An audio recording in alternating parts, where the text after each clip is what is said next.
Blood of Zeus, Episode 2, Past is Prologue.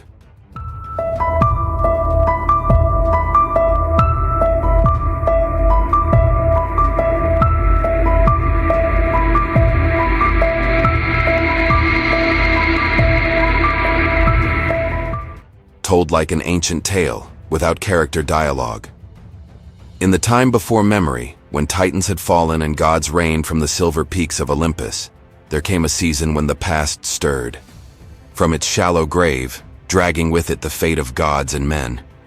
This was not the beginning, nor was it the end, but it was the turning of the tide, a chapter written in the blood of mortals and the pride of the divine.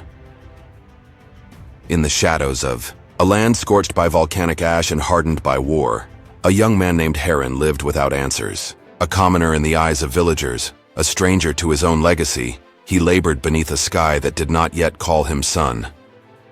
Raised by a woman named Electra, who bore secrets like scars upon her soul, Heron grew into manhood surrounded by whispers and suspicion. No father's name followed his own, no divine mark crowned his brow, and yet, deep within, the fire of something ancient stirred, a dormant ember awaiting the wind.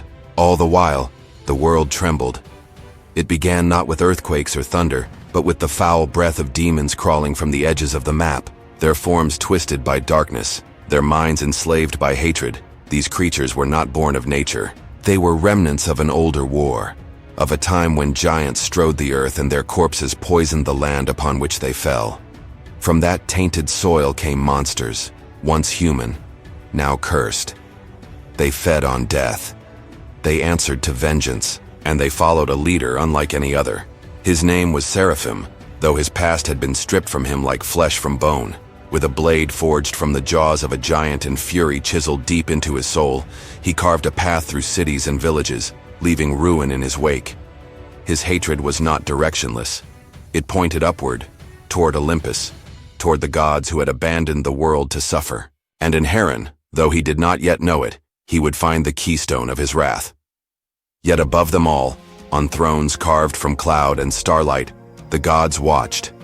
Hera, queen of Olympus, sat not in patience, but in fury.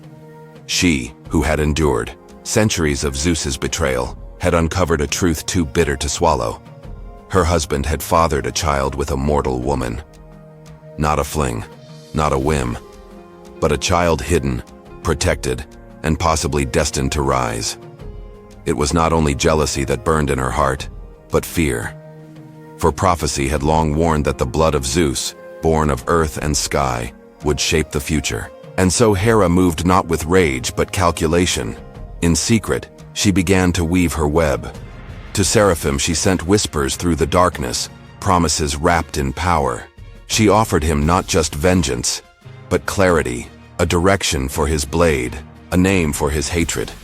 Heron. Meanwhile, the world Heron knew was unraveling. Demons attacked without mercy.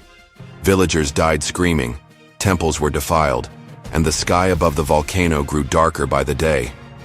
Heron, once mocked as a nobody, stood in the center of it all, defending the helpless, questioning his strength, and fearing the storm inside himself. His fists burned with power he did not understand.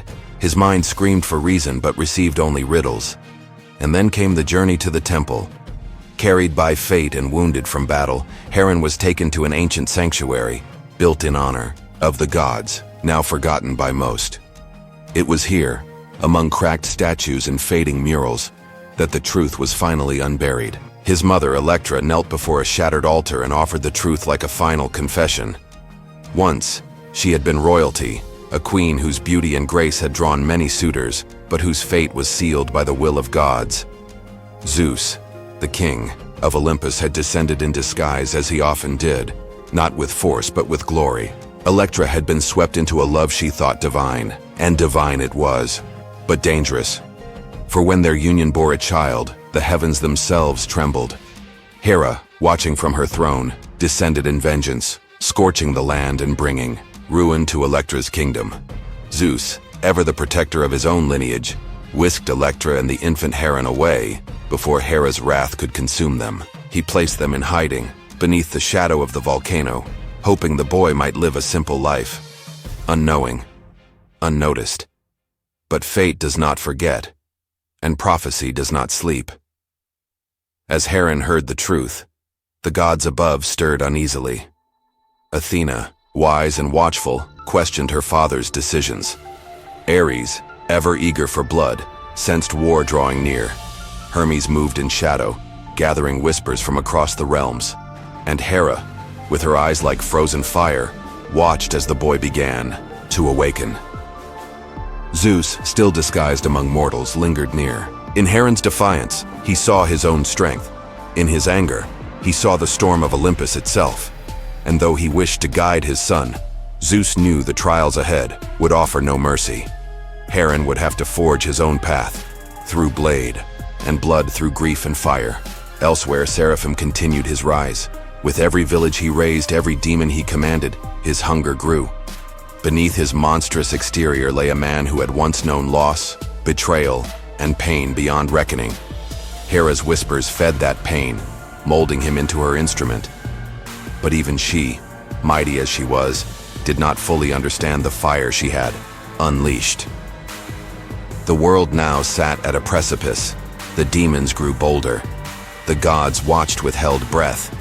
Heron, newly awakened to the truth, stood not as a boy, but as a flickering flame, uncertain, but burning. His lineage was no longer a mystery.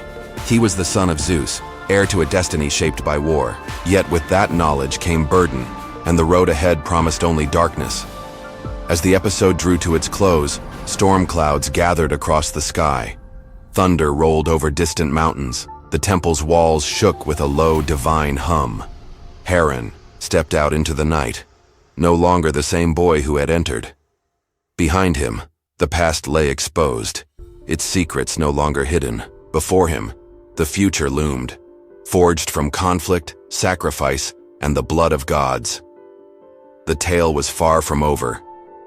But as the narrator of fate would whisper to the stars that night, the past is never truly gone. It merely waits to be remembered, and when it is, the world shifts. Thus ended the second chapter, not with a sword strike nor a cry to heaven, but with a revelation that would change all things to come.